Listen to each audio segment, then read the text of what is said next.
Catéchisme de l'Église catholique, la profession de foi, article 2, Christ, suite, numéro 439. De nombreux juifs, et même certains païens, qui partageaient leur espérance, ont reconnu en Jésus les traits fondamentaux du fils de David messianique promis par Dieu à Israël.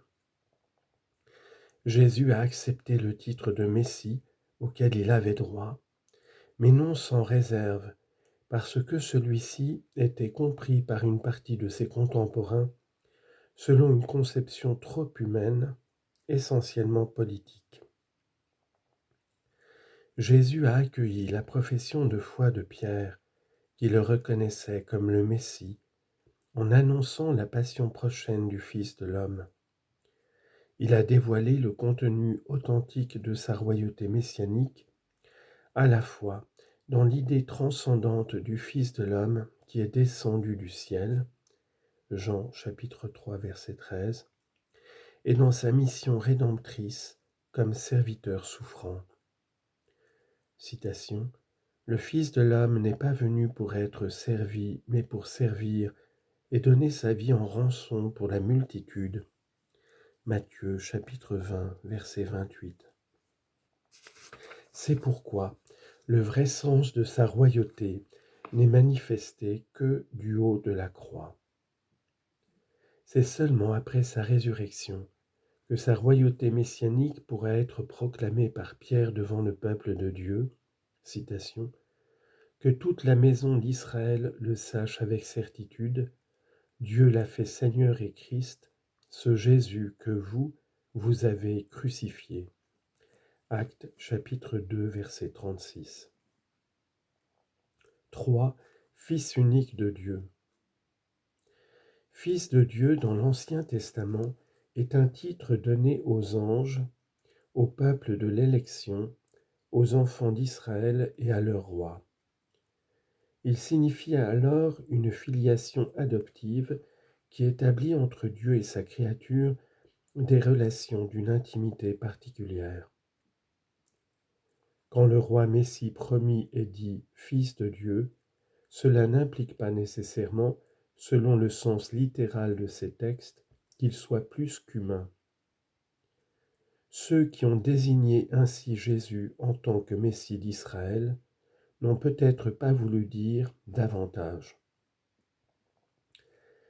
Il n'en va pas de même pour Pierre quand il confesse Jésus comme le Christ, le Fils du Dieu vivant. Matthieu chapitre 16 verset 16. Car celui-ci lui répond avec solennité, « Cette révélation ne t'est pas venue de la chair et du sang, mais de mon Père qui est dans les cieux. » Matthieu 16, 17. Parallèlement, Paul dira à propos de sa conversion sur le chemin de Damas, citation, « Quand celui qui dès le sein maternel m'a mis à part et appelé par sa grâce, daigna révéler en moi son Fils, pour que je l'annonce parmi les païens. » Galates chapitre 1 versets 15 et 16. Aussitôt, il se mit à prêcher Jésus dans les synagogues, proclamant qu'il est le Fils de Dieu.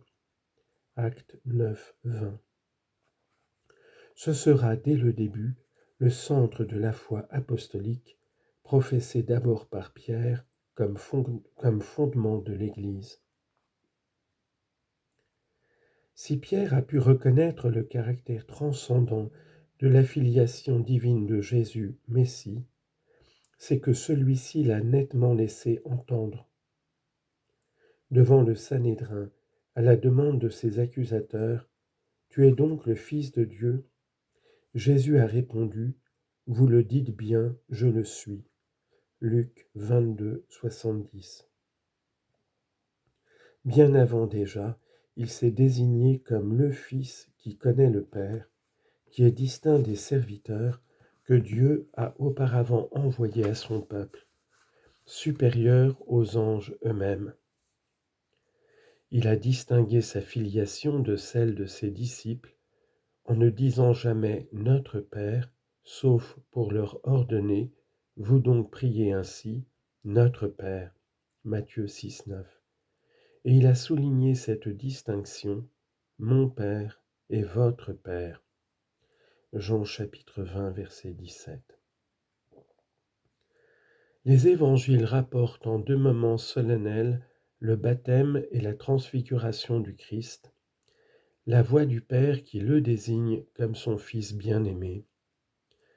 Jésus se désigne lui-même comme le Fils unique de Dieu, Jean 3, 16, et affirme par ce titre sa préexistence éternelle.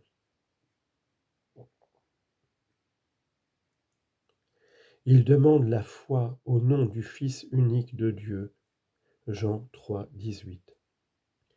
Cette confession chrétienne apparaît déjà dans l'exclamation du centurion face à Jésus en croix. Vraiment cet homme était fils de Dieu. Marc 15, 39. Dans le mystère pascal seulement, le croyant peut donner sa portée ultime au titre de Fils de Dieu. C'est après sa résurrection que sa filiation divine apparaît dans la puissance de son humanité glorifiée. Citation. Selon l'Esprit qui sanctifie par sa résurrection d'entre les morts, il a été établi comme Fils de Dieu dans sa puissance. Romains 1, 4. Les apôtres pourront confesser, nous avons vu sa gloire, gloire qu'il tient de son Père, comme Fils unique, plein de grâce et de vérité. Jean 1, 14. Seigneur. Dans la traduction grecque des livres de l'Ancien Testament, le nom ineffable sous lequel Dieu s'est révélé à Moïse, Adonai, Yod-He, Vav-He, est rendu par Kurios, Seigneur. Seigneur devient dès lors le nom le plus habituel pour désigner la divinité même du Dieu d'Israël. Le Nouveau Testament utilise ce sens fort du titre de Seigneur, à la fois pour le Père, mais aussi, et c'est là la nouveauté, pour Jésus reconnu ainsi comme Dieu lui-même. Confère 1 Corinthiens 2, 8. Jésus lui-même s'attribue de façon voilée ce titre lorsqu'il discute avec les pharisiens sur le sens du psaume 110. Confère Matthieu chapitre 22 versets 41 à 46. Mais aussi de manière explicite en s'adressant à ses apôtres. Jean 13, 13. Tout au long de sa vie publique, ses gestes de domination sur la nature, sur les maladies, sur les démons, sur la mort et le péché, démontraient sa souveraineté divine.